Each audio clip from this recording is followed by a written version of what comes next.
1 year ago, the American people looked at Congress and here's what they saw. They saw a rubber stamp for the Bush administration. They saw complacency, corruption, cover-up. They saw an institution failing to respond to the priorities of Americans. Those days are over. But let no one be mistaken.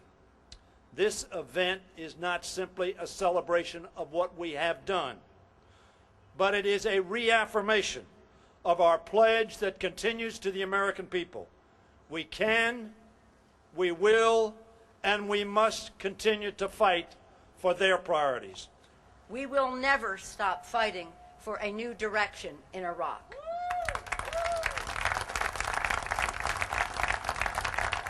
A direction that strengthens our military, refocuses on the real war on terrorism, and brings greater stability to the region. Every day we will work very, very hard to bring our troops home safely, honorably, and soon. The 110th Congress, the New Direction Congress, we passed the bill making the 9/11 Commission recommendations the law of the land. We're moving more quickly to 100% screening of our airline cargo, 100% screening of the containers in our ports, and we make it harder for terrorists to acquire weapons of mass destruction. But just as importantly, we are giving our firefighters, our EMS personnel, and our police officers, our front line here at home, the resources that they need to communicate during disasters. Communication was a key point in the 9/11 Commission's recommendation. And with this Congress and the dedication of local, state, and federal law enforcement, we can help make our country safer. But for too many Kansans and too many Americans, the skyrocketing cost of college has put higher education out of their reach. Instead of hope for the future, they're faced with debt as far as the eye can see. And that's why this College Cost Reduction Act was so very important. It expanded the maximum Pell Grant. It cut in half the rates on student loans. It'll save the average Kansan's $4,400 towards their college degree. This is real money, folks. With the rising cost of college tuition, many students are setting their college dreams aside because of a lack of funding. Increasing the Pell Grant brings hope to them. Others take out thousands in student loans and are indebted to them for many years to come. Reducing the amount of money that can be required to pay them back makes the loan seem less like a ball and chain and more like a benefit. That as a teacher, I'm particularly proud of the work that we're doing to train a workforce that will keep good jobs in America and reward American ingenuity. We will dramatically expand the number of qualified math, science, technology, and engineering teachers.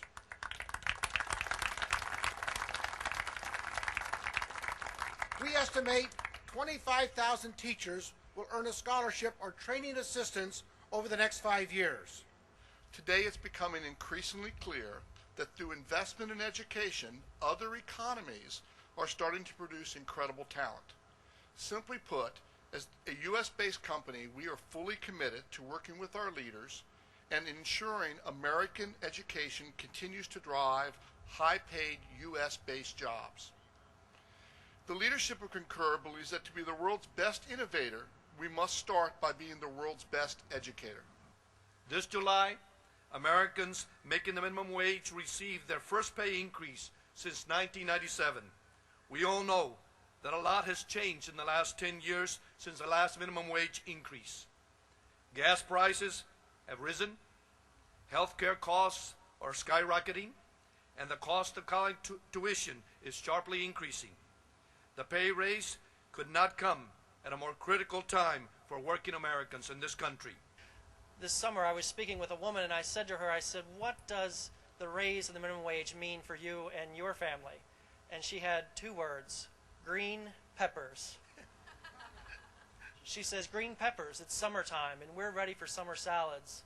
And an increase in the minimum wage means that we can go down to our local farmer's kiosk, our local farmer on the side of the road, and we can buy vegetables for our salads. and that is different this year than it was last year.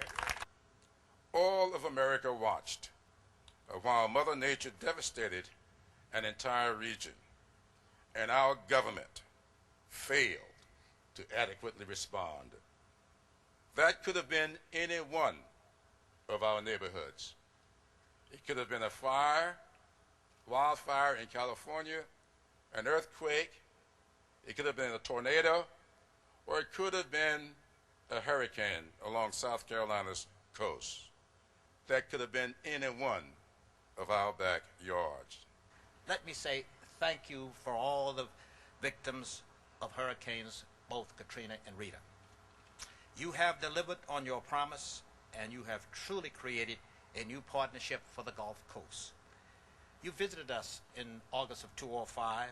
You found out what we needed, and when you assumed the leadership of Congress, you took action. I'm proud that we've cleaned up Washington by increasing transparency of political contributions with our lobbying reform bill. From an accountability perspective, we've restored what had been successful in the past, pay-go budget rules and fiscal discipline, by requiring Congress to pay for what we spent. The way Congress spent money in the past sometimes has just infuriated me.